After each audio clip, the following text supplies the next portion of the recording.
¿Cómo podemos sostener la cordura y la fe cuando la dignidad es pisoteada por el populacho y el Dios de nuestra salvación parece haberse convertido en nuestro perseguidor más implacable?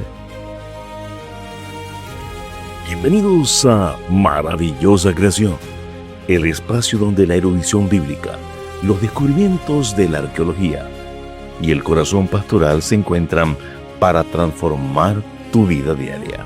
Un podcast dedicado al estudio profundo de las Escrituras desde una perspectiva teológica. Viajemos al corazón de la historia para descubrir cómo la providencia divina puede rescatar a alguien del abismo más profundo. Job, el capítulo 30. El patriarca desciende al abismo de su lamento, articulando una de las transiciones poéticas más desgarradoras de las Sagradas Escrituras mediante la fatídica expresión «pero ahora». En el entorno geográfico y cultural, los parias eran expulsados a las barrancas de los arroyos y a las cañadas horrorosas de las regiones rocosas como Petra, donde subsistían precariamente devorando malvas y raíces de retama. Al leer el primer libro de Reyes, el capítulo 19, versículo 4, así podemos observar. Este capítulo forma una violenta antítesis con el capítulo 29. El estadista honrado en la puerta de la ciudad es ahora el refrán y el blanco de la saliva de la chusma más desagradable. Job pulveriza la falacia teológica de la retribución mecánica al exponer de forma cruda que su ruina física y el desprecio social no son pruebas de una culpa oculta, sino el misterioso y desestructurante embate de una tormenta cósmica.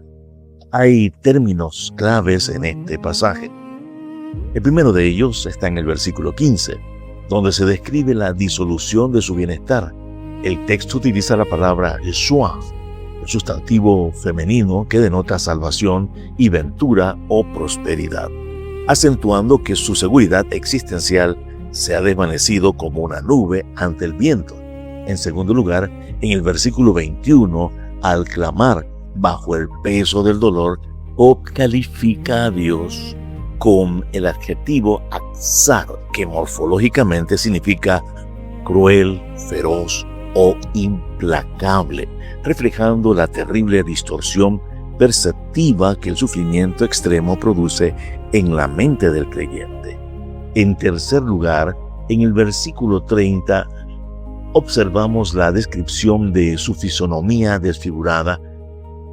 Emplea el verbo sahar, en una forma que significa ennegrecerse, denotando cómo las úlceras y la fiebre calcinan sus huesos sin darle tregua alguna. Observemos también el Salmo 102, versículo 3. Esta dramática experiencia de humillación absoluta y aparente abandono celestial halla su resolución tipológica en el gran conflicto y apunta de forma directa a la persona de Jesucristo. Job 30 anticipa con precisión milimétrica los dolores del siervo sufriente de Isaías 53 y los vituperios del Calvario. Jesús, el Rey de Gloria, fue objeto del refrán y las canciones de los impíos. Sufrió lo que el populacho lo sacara a empujones del camino. Experimentó de forma literal la saliva del escarnio en su santo rostro. Cuando leemos Mateo, el capítulo 26, los versículos 67 y el capítulo 27, versículo 30, se presenta esta descripción.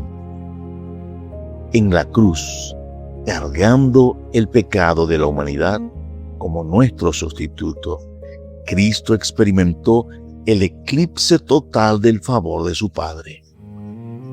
pareciendo que el cielo se había vuelto a alzar hacia él, al descender a ese portillo ancho de la muerte, como nuestro sumo sacerdote santificó el dolor humano y abrió el camino del santuario celestial.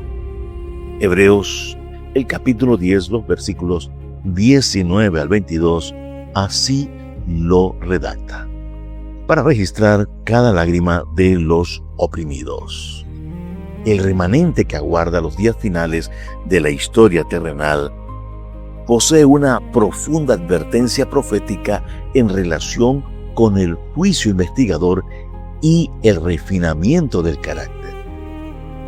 Elena G. de White lo presenta en el libro El conflicto de los siglos, el capítulo número 39, donde se describe el tiempo de angustia previo a la parusia como una experiencia donde el pueblo de Dios se sentirá completamente desamparado, acosado por los terrores de la tierra y rodeado por el desprecio del mundo, tal como lo prefigura Apocalipsis, el capítulo 13, los versículos 15 al 17. Job 30 nos enseña que el crisol purificador de la fe requiere que el carácter de los santos sea pulido, sea refinado en la absoluta oscuridad, aprendiendo a confiar en la justicia de Dios, aun cuando los sentidos y las circunstancias gritan que el Creador nos ha conducido a la muerte.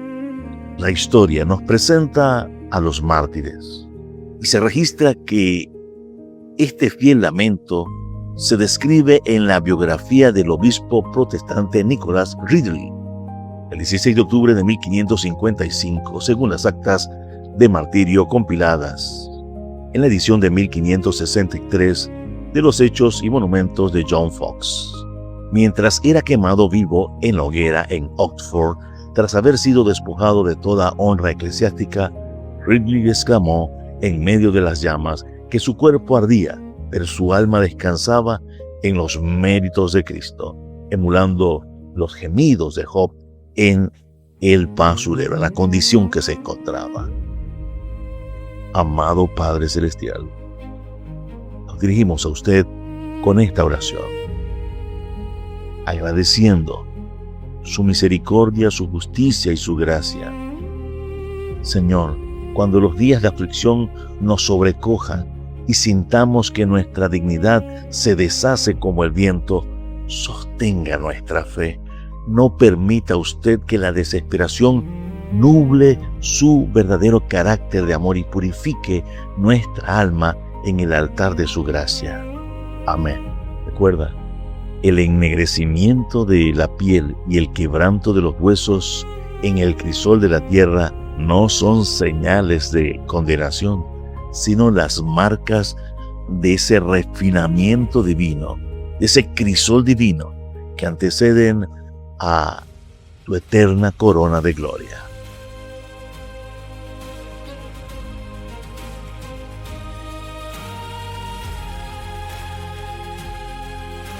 Gracias por acompañarnos en este episodio de Maravillosa Creación, Huellas de su Amor. Si este viaje por la historia y la teología y los escritos de la autora cristiana Elena G. de White han enriquecido tu vida espiritual, te invitamos a suscribirte y compartir este episodio con alguien que necesite recordar hoy mismo que la misericordia de Dios no tiene límites. Recuerda, no importa cuán pesadas sean tus cadenas, Cristo ya pagó el precio para hacerte libre. Que el Señor te bendiga y te guarde.